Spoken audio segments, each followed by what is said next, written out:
Yun, magandang araw mga bossing. Meron tayong available Magnum. Naka-sporter wood stock po siya mga bossing. Hindi siya tactical na alloy chassis na folding. Yan, pakita natin. Yan. Tatlo lang to mga bossing. Yung mga may order sa akin ng Magnum na alloy chassis na folding hanggang katapusan po matatapos. Nauna po itong straight bat. Itong tatlo na to walang may-ari mga bossing. Inalok lang sa atin ni GC Mag dahil may nagpagawa daw sa kanya na reseller din. Hindi na kinuha. Ngayon inalok sa atin, kinuha ko mga bossing. Magnum pero sporter po siya na wood stock. Dalawang color black, tsaka isang puti, silver. Yan. Magnum. Yan, adjustable power. Yan, inline reg. Adjustable po inline, naka 55 pala. 55 liters, 55cc na carbon fiber Alsafe brand. Adjustable airflow, hammer type. Yung mga nagtatanong sa atin ng mga semi-auto, yan. Wala po tayo yung mga multi-shot. Meron tayong multi-shot, bihira lang. Mas nagagandaan at mas mabilis gawin yung hammer type mga boss. Hindi mabusisi. Napakasimpleng gawin pag nagka-problema, madaling gawin. Yan. Inline reg mga bossing. Ito yung read ng output, read ng input. Yan. Hindi siya budget meal mga bossing ha. Medyo mataas po ang presyo. May mga nagmamagaling po ay mag-comment na naman po dyan sa ating YouTube na ganito lang sa kay GC Mag yan, ganun lang yan. Pwede po kayong kumekta kay GC Mag, wala pong problema. Pwede po kayong pumila 3 months, 6 months, 8 months. Yan, ganyan po kahaba yung pila po. Minsan hindi pa po laging puno po yung isla. Yung mga nagmamadali, hindi naman po tayo naglalaro, nagninegosyo po tayo na kukunin mo ganitong presyo at ibebenta mo rin ng ganitong presyo. Kagaya ng mga Magnum, 20,000 po talaga yung down payment niyan kay GC Mag. Kung kukuha ka ng 5 lang, 100,000 na yung down payment mo. Kung kukuha ka na ng 10, 200,000. O kukuha akong 20.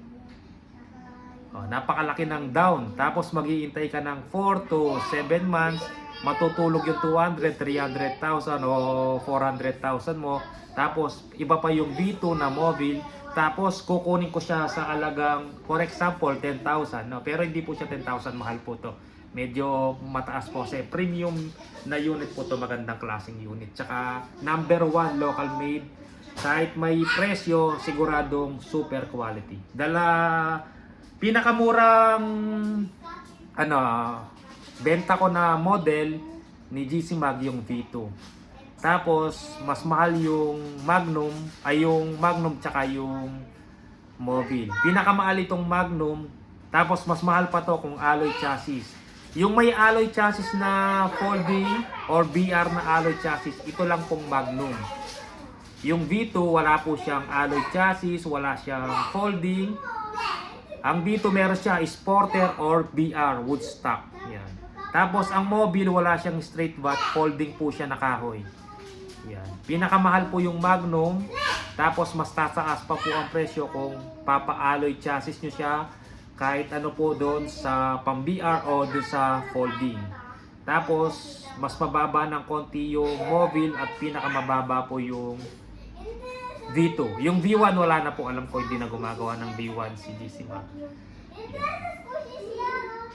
Yan po mga bossing, hindi tayo kukuha ng 10,000, magda-down tayo ng almost kulang-kulang kalahating milyon, tapos kung pagkano natin kinuha, ganun dating bibenta. Hindi po tayo naglalaro mga bossing ha. Yung mga nagko-comment na ganito lang yan, ganun lang yan sa wala pong problema, pwede po kayong rumekta. Sa mga nagmamadali lang po, nagninegosyo po tayo, mga bossing, naglalabas po tayo ng malaking pera. Yan. Pag natapos yan, 20 pieces, million po yung puunan yan, mga bossing.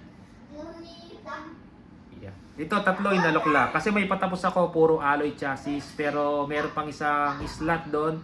Halos naka-reserve na po lahat. Ito, medyo light yung color nito mga bossing. Yan. Ito, dark siya. Ito, medyo light ng konti. Same po siya na Magnum. Yan. Ito, maganda to. Lagyan ng caliber 25 na barrel. Kung gusto mo talagang pang malakasan. Or 22, gamitin mo ng slug. Yan, napakalakas na unit pang malakasan. Pati presyo pang malakasan po, mga bossing. Pero meron tayong mga budget meal. Pero pag tatakagila, siguradong mataas ang presyo. Dahil po siguradong quality. Kung hindi maganda to, walang gumagaya. Ang dami nang gumaya sa GC mo. Tapos, ito mga bossing, white color, silver. Yan. Itong silver, pag marumi yung kamay mo, may grasa, huwag mong hawakan. Madaling madumihan. Pero madaling linisan yan, huwag joy, degreaser. Bili ka ng degreaser sa Shopee. Kung nag-repair kayo tapos may oil yung kamay nyo, may itim-itim, kakapit po yan dito sa silver. Tapos punasan nyo ng degreaser. Yan. Tatlo po available. Barrel, hindi pa ako naglagay. Depende po sa client kung ano po yung haba na papalagay. Yung barrel na nilalagay natin sa mga unit, laging MSG po na solid steel.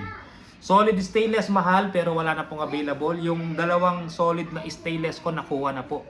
Kasalukuyan pong ginagawa yung unit ni Sir tapos nakatabi po yung dalawang unit na stainless.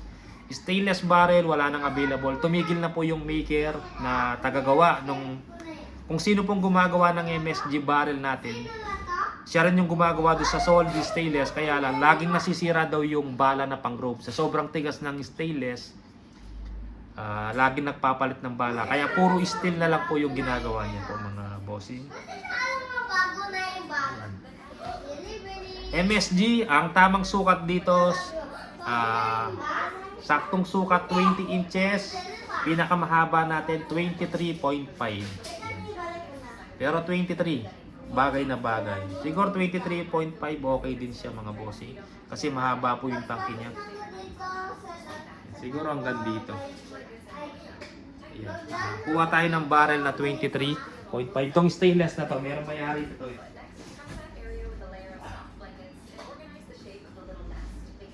Ito stainless to mga bossing. Solid. Yan. Mahal po to mga bossing ha. Barrel pa lang, 12 mil, 12.5 na. Yan. Pag 23.5, mahaba pa rin siya mga boss. Mga ganyan. At least mga 20. Yan, ganyan. Mga 20 or 20 o 19.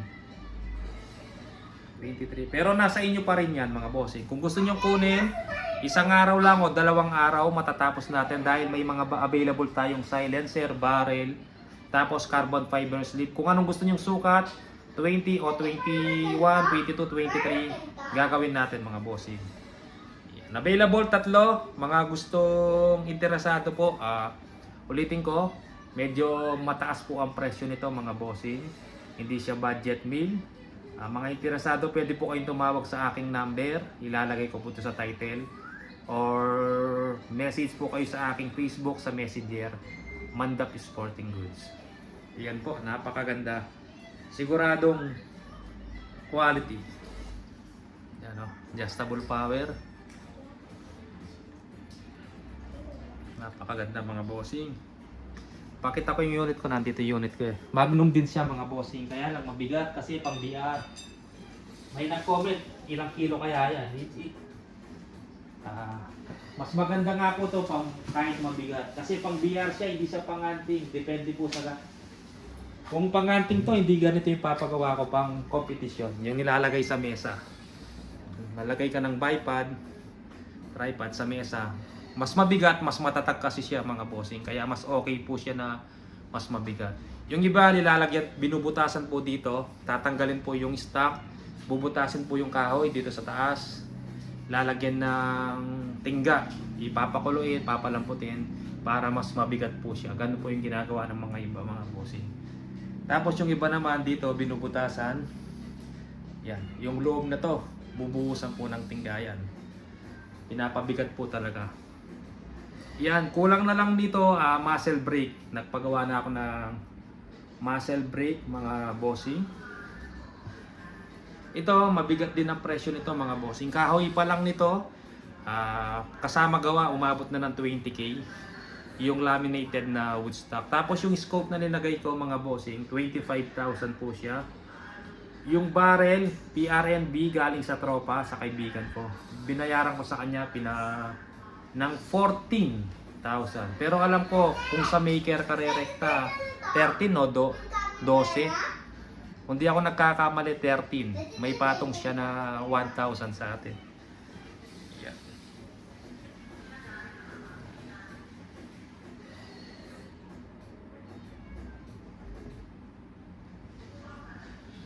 Yan. Hindi pa nagamit, na-tune na to mga bossing. 926 ang gusto ng barrel. 926 FPS. Yan. Panglaro. Yan. Try natin pag may kompetisyon, sasama tayo pang marksman. Yan. Baka makadali mga bossing. Sige po mga bossing. Yan na. Maraming salamat po sa interesado. PM o tawag po sa aking number. Yan.